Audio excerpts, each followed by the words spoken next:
You're listening to Errol Parker and Clancy Overall, editors of the Betoota Advocate, on Desert Rock FM. Welcome back to the Betoota Advocate radio show, recording live from Diamantina Shire in the Desert Rock FM studios. You're joined by myself, Clancy Overall, editor of the Betoota Advocate, and of course, Errol Parker. How are you, Errol? I'm all right, mate. It's good to be here. It's good to be dry somewhere east of Alice Springs. Seemingly rare these days, but yeah, good to be dry out here and sending our thoughts to the people in Northern Rivers in the southeast corner of our state. Clancy. Yeah, there's a lot going on. Just when we thought we might be able to chug along and enter 2022 with a bit more peace of mind, we're witnessing horrible scenes over there in Eastern Europe and, of course, the floods now down the east coast of Australia, which, of course, comes straight after 2-3 years in lockdown. Not much positive came from that. A lot of people either really experienced somewhat of a glow-up, or they consumed more information than they ever thought possible, or they learnt how to homeschool children. There are a lot of pros, a lot of cons. One pro, though, was the content we saw coming out of Australian television and Australian film, particularly in the streaming. We've seen a renaissance, some would say, in Australian television. And today we're joined by someone who is at the forefront of that, one of the most exciting roles in Australia, the Director of Content for Netflix Australia, Que Minh Luu. Thank you for joining us. Hello, thanks for having me. Now, can you explain to me, what's the vibe like in streaming? Australia seems to be a little bit of a engine room at the moment. We're seeing so much stuff coming across, right across the board, from, traditional TV into the streamers, both drama and reality. Yep, it's a hotbed of activity, and for Team Netflix, we've really just hit the ground running with the content, because our content team has only been operating for 18 months now. We're about to launch our first show, but it's been really great just as a punter and someone in the industry as well. It's been really great to see what Stan's doing, what Amazon's doing, and Paramount Plus as well. So we're all trying to keep up with each other, but I think that's a really good bit of news for Australian audiences. One thing you kind of realise, even after the pandemic, when everyone's kind of out and about, is that everyone has time to watch their shows. It doesn't matter how many streamers have set up here. It doesn't matter how much local content's being made or how much TV shows you just cannot miss coming out of the States or, elsewhere in the world. Everyone seems to have the time to do it. But what I want to know is how you guys, I'm not sure how big your team is, but how do you have the time to be on all these projects? Because it's not just, Byron Baes is out, but it's not just that. You've got Heartbreak High. We're doing Heartbreak High. We're in post for Heartbreak High. We've got Wellmania in production, which is with Celeste Barber. We've just announced Boy Swallows Universe as well. We've got Irreverent, which is shooting up in Queensland as well. There is a lot. We really rely on the partnerships we have in industry. So we work with production companies who are making the shows for us in the same way that the ABC and the free-to-air networks would work as well. So we work really closely with creatives and producers to make these shows.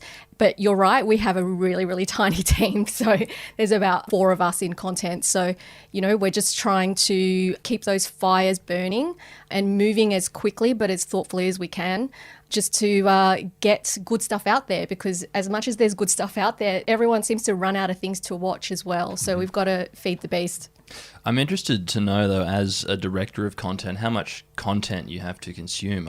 You've got TV and movies just for a start, and then you've got books, scripts. Basically, scripts my life is scripts, books, TV. Probably don't read enough books, to be honest, but you're mostly fielding ideas. So people are pitching project ideas to you, from scripted to non-scripted, of varying types, from reality to kind of hugely premium kind of genre ideas and what have you. So yeah, it's a churn, and part of the sorcery, I guess, is to just be able to pick the ones you think are going to hit. And I guess we'll just wait and see. Yeah. You kind of just have to suck it and see. That's the strategy. So what do you look for in scripts?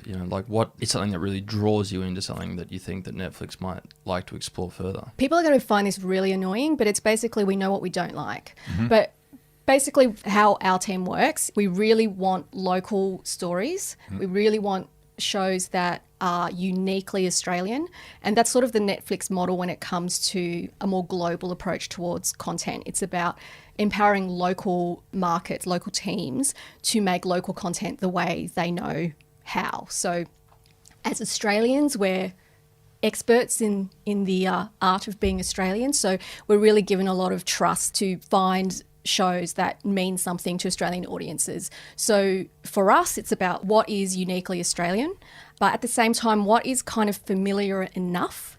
So our approach has really been, we want people to know what they're getting, and then we want to surprise them. So part of that distinction is how Australian we can be, and I think that's really unique on a service like Netflix, where you haven't necessarily been used to it in the way that we're trying to do it. And we're sort of going with this approach of innovating the familiar. So you take something like Byron Baes, which is a reality show, it's a docu-soap. You know exactly what kind of show it is in terms of the structure of it, the approach, the kind of participants you will have. But the secret sauce for us is like, what is the Australianness in it? But not just what is the Australianness of it, but what is it trying to say? So for us with Byron Baes, it was like, you know, seeing Byron as we've not seen it before, challenging assumptions. And on a bigger level, on a sort of, if you zoom out from it, it's about influencer culture. What makes people want to share themselves online? What is the drive? What is the wound that makes them want to do it? And how do we see them as people? Because we're all kind of sharing ourselves online, aren't we? Like, they're just, this group of people, they're just better at it than we are. They're so good. They're really good at it. So being able to show that on screen and show them as human and show them as people who have dreams and aspirations and goals and a desire to belong and be accepted by a group, that's something that's really quite universal for all of us. It just happens to be in this very, very unique Byron clique that is kind of interesting to see as well. So I don't think Byron's kind of been shown like this ever. It's usually used as a kind of beautiful location, and I know it's a very specific image of Byron, but it's also super, super distinctive and very, very us.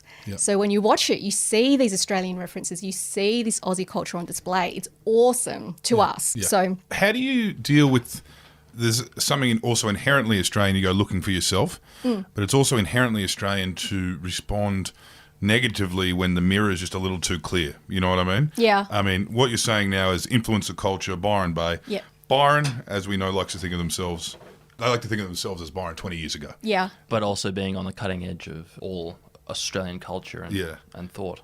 Meanwhile, you have captured this authentic Byron story, which not a lot of people want to really see shown back at them. So how have you negotiated the backlash that first came about? Yeah, look, honestly, it's about going back to how much we stand by the creative. And to us, the participants, they are in the community. Some of them have grown up there, been born and bred. Some of them have lived there for a number of years. Some of them are new. And I would say that is pretty accurate to what Byron is like now. You know, sometimes you move to Byron and you're a local after 6 months. Sometimes you live there for 20 years and you're still not local enough, right? Who decides? The point is that every one of us, whether we live there or not, have some kind of relationship or sense of what Byron Bay means to us. Like, to me, it was school years in 2004. It wasn't really. I'm just, you know, making a joke. But it was the image of what Australia was to me.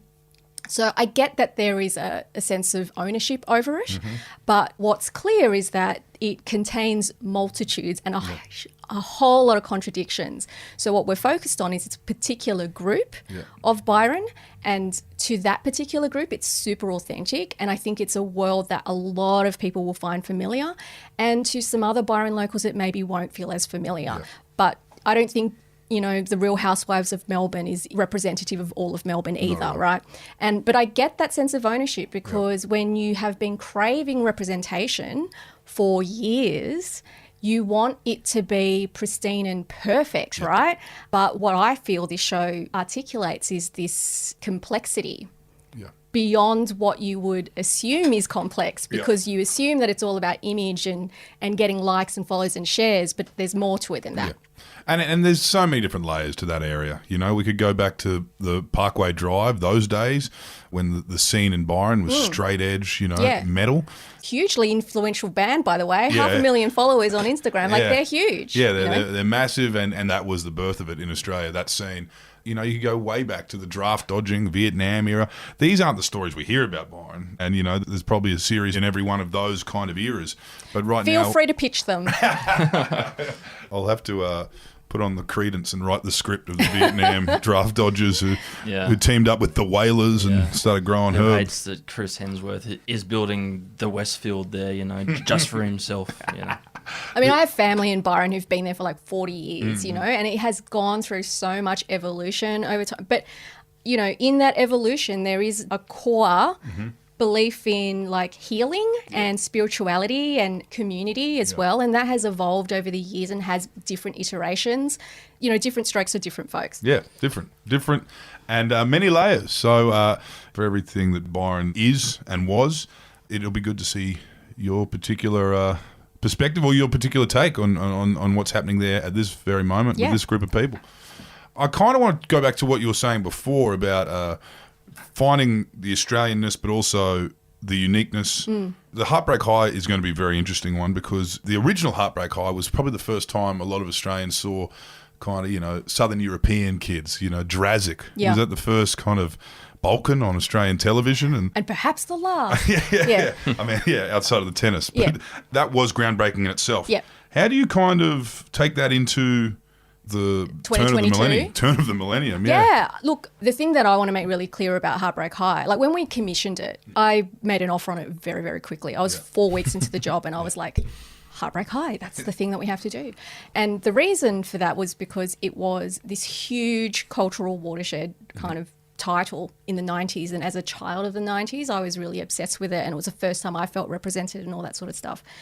So when we think about how we're going to reboot it for today, it's not a photocopy of the original at all. It's sort of tangentially in the same universe, but it's a whole different generation of students. You know, when I say it's not a photocopy of the original, the core thing that we were keeping, other than the title, is this feeling of being seen, heard, and understood. And so what does that manifest as for a teenager in 2022 as opposed to the 90s? Teens are different. I mean, there are some things that will always stay the same in terms of, you know, adolescence and betrayal and coveting your, you know, boyfriend or girlfriend's best friend or something, right? But it was about that feeling of rebellion and the feeling of being seen and understood, which in the Australian context is really important, I think, particularly as we haven't really had a show like Heartbreak High since the original. Did you experience those feelings watching it? Yeah, it was super groundbreaking. I was like, oh my God, a Vietnamese character. And he's not, you know, a science nerd. Yeah. It was super groundbreaking. Yeah. The difference for us with this iteration was that back in the day, it was like representation was groundbreaking. And for us today, it's not groundbreaking at all. It is foundational. So we didn't want to bang the same drum with representation because to us, it's part and parcel. So what was different was the attitude. But when I say attitude, I mean in terms of like what is for Gen Z, you know, what are the hallmarks of being a Gen Zer? Is that what you call them? Zoomers or whatever? Yeah. God, I'm old. You know, what are those hallmarks? And to us, it was about this idea of fluidity and this comfort with, you know, experimenting with your identity and this sense of hope and optimism, you know, for the future, rather than the kind of apathetic grunge 90s, you know, of Gen Xers, right? Yeah. So, you know, that attitude was different. We wanted to kind of pay homage to that and really represent that. I'm assuming, growing up in Queensland and watching the first iteration in Queensland, I'm assuming it was Sydney's western suburbs. Heartbreak High is vaguely set. It's sort of South Sydney. Sydney? Yeah, Maroubra way, which is where this reboot is kind of set as well. I guess South Sydney is a good example of that. It's not necessarily enclavey. All you got to do is look at a Rabbitohs, you know, crowd, and you see, you know, a vast array of different backgrounds and different stories. Yeah. How do you do the research on the ground? Do you do focus groups with the kids, or do you visit the schools and see what a classroom looks like and what kids are wearing and, you know? Yeah, I mean, look, in the world of Heartbreak High, everyone is in mufti every day, so that's different. Yeah. That's a Heartbreak High thing that we kept. We did do research and spoke to a lot of teens. The writers did that. We did some research as well, and it was also around, like, just asking them what they wanted to see on screen. And it was pretty universal, this sense of wanting to not just see themselves, but kind of see the issues and the stories that kind of occupy them. Because as an Australian audience, not just teen Australians, we're very good at watching other English language shows and just projecting ourselves onto them because we don't have enough content. Like we need to make more. So, you know, we're good at watching 13 Reasons Why and just going, well, those are American teens, but I can kind of imprint my adolescents onto that and go with it. But there is a yearning for that authentic Australian teen experience, which I think is very, very distinct from the UK and America. Like American teens and British teens will react differently or have a slightly different response to what Australian teens are, which to me is more like, well, our teens are little shits. If you've ever been bullied by a pack of 14-year-olds like I have one time, you know what I mean, right? It's so that sort of smart-assness deserves its own show, God damn it. For sure. Yeah. And the idea that you'd drive 40 minutes to a house party. Exactly. That's a very Australian experience. Exactly. Yeah. There's a lot of bike riding in this. But we did speak to a lot of teens, and our creator, Hannah Carol Chapman, who's amazing, like she has siblings in that age range. And, we did a lot of talking to parents and their teenagers about what occupied them and what they wanted to see. You kind of, from what we've already spoken about here, we talk about the golden brown, that sunshine of the northern rivers and what that represents. We kind of look at the gritty kind of blue hue of South Sydney, Southwest Sydney. Another project you're working on takes us kind of to like the humid rural outskirts of Brisbane in the shape of Trent Dalton's bestseller, Boy Swallows Universe, which is finally coming to the screens with your team. Yeah. How did that come about? It's not often that an Australian book is kind of something that we hear about being made into TV so quickly. Yeah, I mean, we were stoked to be able to partner with Joel Edgerton and Troy Lum at Brouhaha and Trent Dalton on this. And the scripts were amazing. It was just something special.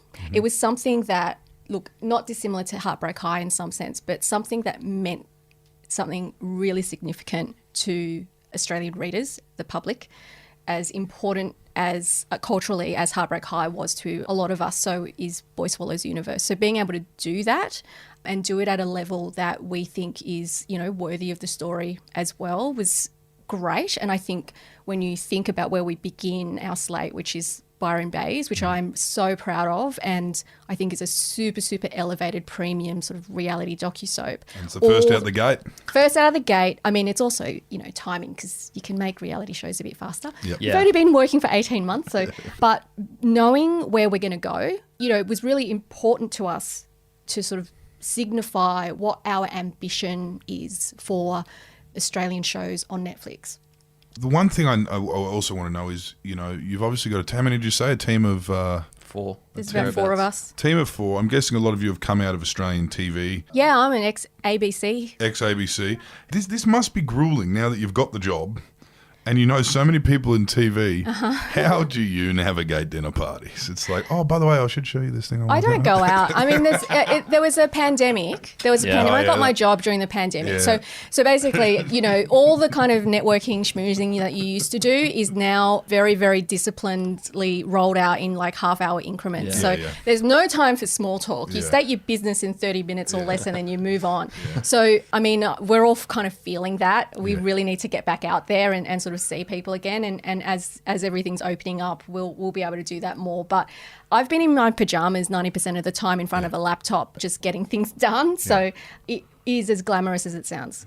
Now that we've got so many streaming platforms in Australia now, I guess in the past our media hasn't done a very good job of representation and really having a diversity of stories. Do you think it's only going to get better, and we're going to Totally. certainly enter like a bit of a golden age? Totally, absolutely. Australian content. I think one of the things about streamers commissioning Australian stories, and the big shift for me when I moved from the ABC to Netflix, was not being beholden to programming schedules. Yep. If it doesn't fit at 8:30 p.m. on a Sunday night, course. that's okay. Yeah, right. And that is why Heartbreak High hasn't, or a show like Heartbreak High hasn't really been able to be made since the original, because there wasn't a time slot for it. Yeah. So it's no one's fault. It's not that no one wanted to make that show. It wasn't Yeah. that there wasn't an audience for it, but there wasn't a time slot. And so there is a constraint. They get pushed out by news. There's news. I mean, 5:30 p.m. is usually like the teenage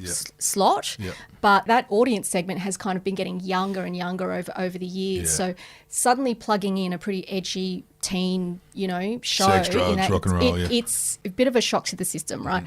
So I get it. Like, you have, and as kind of investment has become more constrained, it means that you are able to make less and less. Yeah. So having streamers come into the landscape and start commissioning more stuff, that's where you get Romper Stomper and Bump from Yeah. Stan. That's where you get, More Than Words on Paramount Plus. Like, that's where you get all of that stuff, that flexibility to experiment with the kinds of shows that you're making. That is an interesting thing because when reality TV came up, I mean, first appeared on mainstream television, it kind of did take a lot of the slots as well.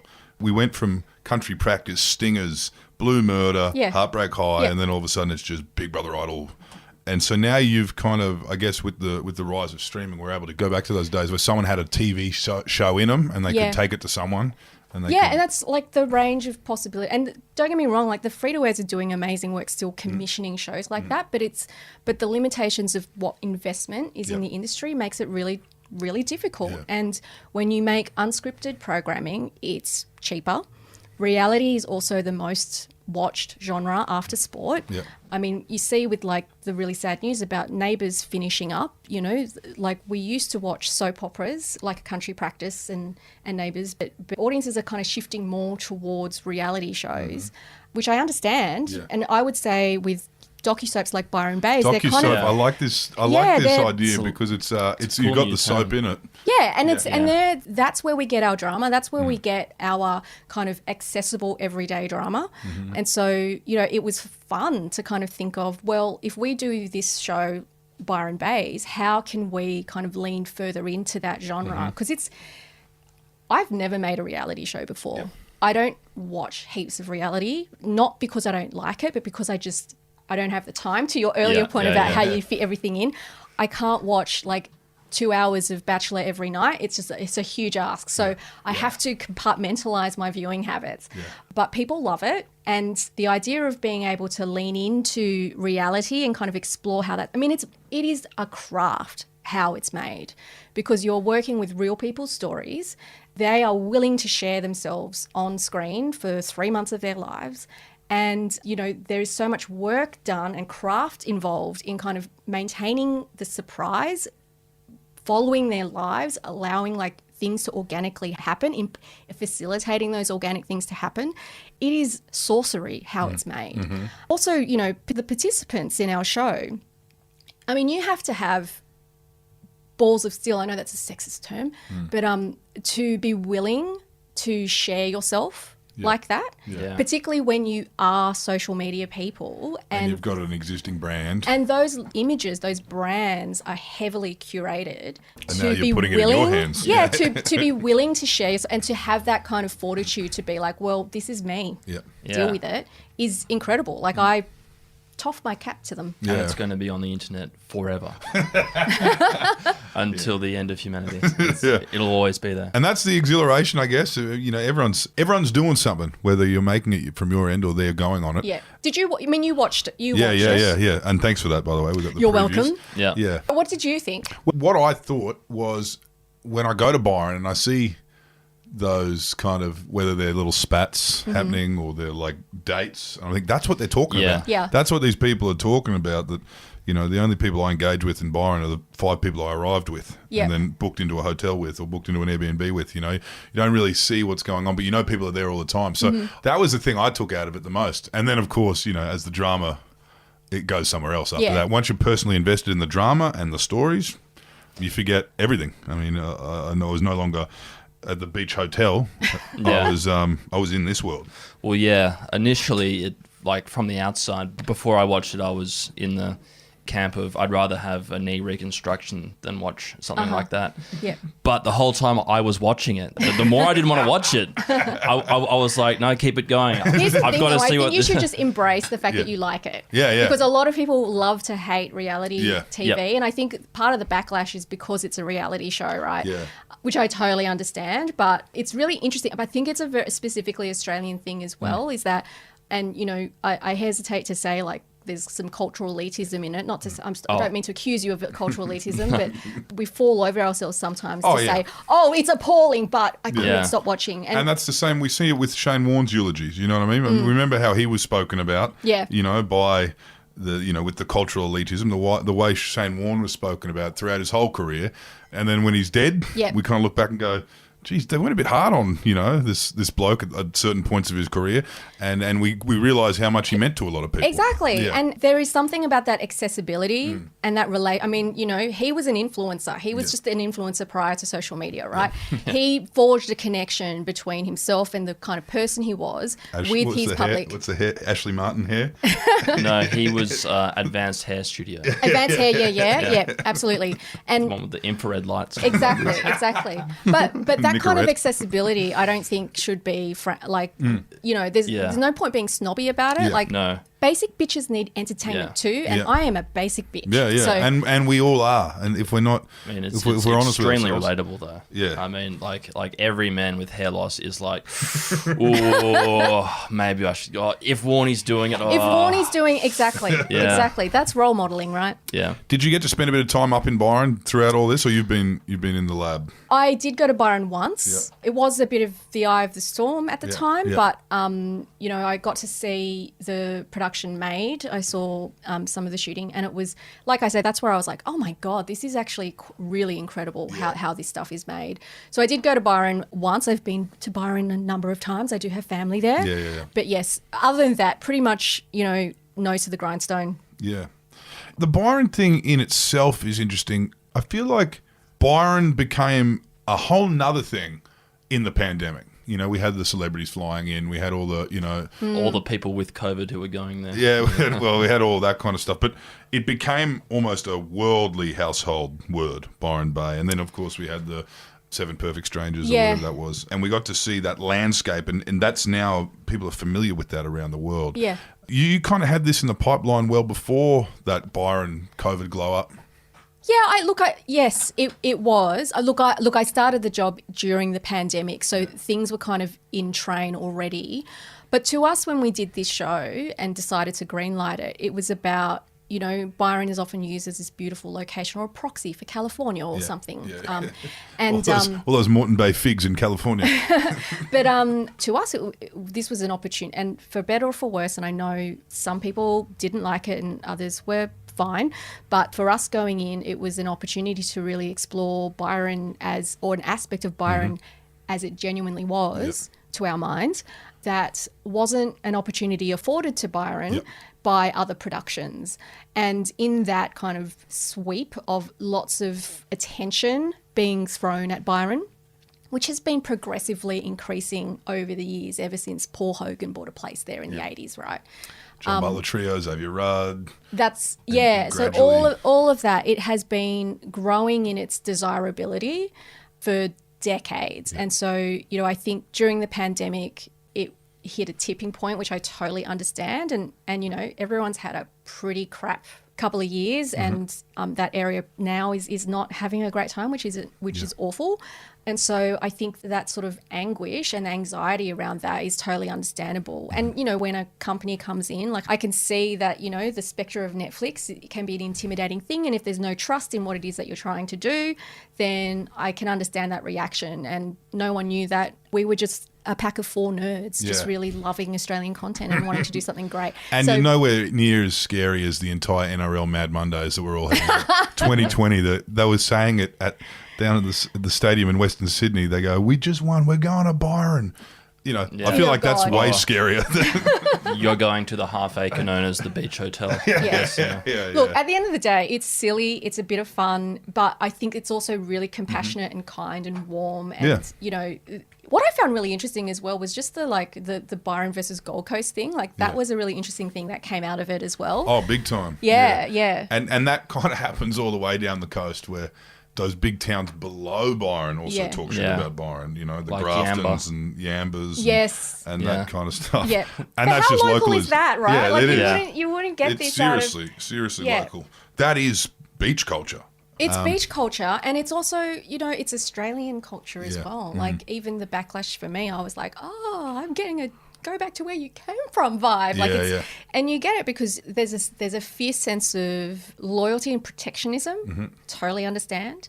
And you don't want change. Yeah. And when a place is as beautiful as Byron, and when it has been idyllic, and you want to kind of retain that, spirit of it, it's hard to kind of accept anything less. Yeah.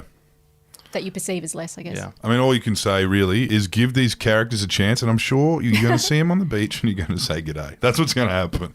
It's like anything. People sit there and look at a football team that they hate and the player that, you know, is obviously causing them so much pain in their own sporting teams' losses. You know, someone would look at Queensland Origin player from New South Wales, you look at a Queensland Origin player and say, I hate him. But if he walks into the pub, you're probably going to ask for a photo. And that's what I think is going to happen with this I hope Byron so. Baes I love character. them all. I really love them all. Who's your favourite? Come on. Well, who was the singer from the Goldie? Sarah. Sarah. Yeah, Yeah, love that Sarah. was me. Yeah. I was I have a lot of love for Kai. Kai. Yeah, I'd say he would be my favourite. Yeah. Well, we found it quite riveting, and you know, in Betoota Advocate, we're kind of interested in these people. Yeah. You know, these are the kind It's of like they're deeply flawed like me. It's great. Well, we write about them. I'm sure there'll be different narratives that we write about as we go. I mean, if we are getting invested in the scripted drama of Euphoria and writing articles about that, you can believe that Byron Baes, someone who could have just lived down the road from us, will Yeah. be getting a start. I hope so. I hope everyone likes it. Yeah. So what is your dream moving forward with Netflix? Just more. Yeah, more? You know, the challenge is we've spent the first 18 months working out what an Australian show on Netflix is. And it's a number of different things, but when we come down to its core principles, it's around, you know, we want things that are commercial, but with a twist. And it's about things that are mainstream that you just haven't seen on screen before. And I think whether it's Byron Baes or, you know, Wellmania or Boy Swallows Universe, I think that there's something so familiar about it, something that you just know, but also something that feels really, really surprising. So, you know, I just want to do more of those and, you know, build up more of an appetite, like just make Australian audiences really, really love what the potential is.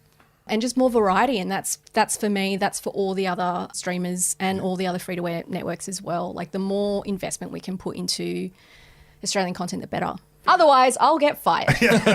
You'll be right. We're all tuning in for Byron Baes. Everyone's tuning in. The one thing I do want to ask is Netflix is also not just Netflix Australia. So it's different with a Stan or an ABC or any of the stations where you make a program here and then it quite often, you look at something like Rake, it gets sold as a concept and they do an American version, which doesn't do as well. Yeah. But with something like Byron Baes, it enters the machine. You Yeah, know, it's global. and everything you're commissioning enters the machine, Yeah. and anyone over there, if they can hear about it, if they've got friends over here, or even if 100%. it makes waves over there, they can watch it. So do you have to keep that in mind too, that, like, to not go hyper local? No. We go hyper local. So Yeah. you've It's been really- basically yeah, The it's- memo is make it for here. Make it for here. Yeah. So if our Australian audiences aren't loving it and it does really well overseas, we've failed. Yeah. Okay. Now, it sounds counterintuitive because normally when we've made Australian content in the past, you make it so that it's quote unquote exportable. So you put an international element in it. You cast an international person, or you throw a shot of the Harbour Bridge or the Opera House in the background, and there's, oh my God, it's a crocodile, you know, that kind of thing. But when it comes to local content at Netflix, the remit is no, go local. Make it as local as possible. Go hyper local. Don't pull your punches. I mean, there's a line in the first episode of Byron Baes where I think it's Alex, he says, you know, you can't pay big W prices and get David Jones talent or something. Yeah. Extremely niche. Very, very niche, Yeah. very, very us, right? But the tone of it, like anyone can kind of figure that out. And actually, we want to challenge them to figure it out. Yeah. We want them to embrace Australian culture as well. And we only do that by just embracing it ourselves Yeah. and not watering it down or dumbing it down or trying to make it appeal to someone else who's not Australian from the start. It's the same way with like K-drama. It's like watch Exactly. it with subtitles. Don't listen to it dubbed. Watch Yeah. it how they made it. Although dubs do make it quite accessible for a lot of audiences, but I personally like the subs. Yeah. But absolutely, I mean, my boss is the person who commissioned Squid Game. Yeah. And so she led the team that kind of turns the Korean content into the juggernaut that it is, right? It's that same mentality. Yeah. It's not we're Hollywood's awkward younger sibling. We are a local team in and of itself. We should be seen more like Team Korea than Team Hollywood. Yeah. Okay. If that makes sense. Yeah. So we I know embrace who we the are. Koreans certainly didn't make something for Australians. Yeah. No. We all watched it, but it wasn't. You But know, we they all weren't- watched it, We like- weren't considered while it was being made. That's Exactly, for sure. Yeah. exactly. But there is a faith, there's a trust that if you are just wholly yourselves, if you make something for your local audience, it will travel. Yeah. And that's certainly how I felt about Singles Infernal. That show is amazing. Considering how streaming services are with how successful something's been, how do you measure successful content at Netflix? Well, you get to see the secret numbers, don't you? I do get to see the secret numbers, Yeah. but it's how much impact it has. It's how many people are watching. It's the same kind of impact that you would want if you were at the ABC or Channel 10, right? How many people are watching? How many people are talking about it? How many people are, purposefully coming to Netflix to watch Yeah. And this show? only difference is your numbers haven't been done by someone with a clipboard. Working for a major. No talking smack about ABC, okay? Oh no, we've all worked in radio. We know how. Yeah. We know how it works. But real numbers, hard numbers, and of course you get to then measure the psyche. You get to measure the the chatter outside of the outside of those and numbers. ultimately, I have to kind of bring it back to that as well. Yeah. Our gut as locals tells us a certain thing about what is in the zeitgeist or what is, the kind of story that everyone wants to see. And there is data that can kind of test that gut instinct. But ultimately, that's what you're relying on. If you look at the shows we've announced, I think you can see why it is that we've commissioned each of them. And the reasons range from very at the top, number one position, creative, to, the executability of them. But you can kind of see what our process has been. Everyone knows. Like the moment we saw that first logo for Byron Baes, we said, "Oh yeah, this will be worth watching." Yeah. Because you and- know exactly what to expect, but you don't realize that we're about to surprise you Yeah. with the level of depth of the show, right? Yeah. So yeah, that's how we do it. Yeah. No, exciting times. Exciting Yeah. times coming up. And, obviously this will be first one out the gates and the start of a new wave, the Australian new wave, or the Australian TV renaissance, as I referred to it at the start. Thank you for joining us, Que Minh Luu. Thanks for having me. Oh, exciting times ahead for you. Yes, exciting and tiring. Thanks for coming on. Thank you.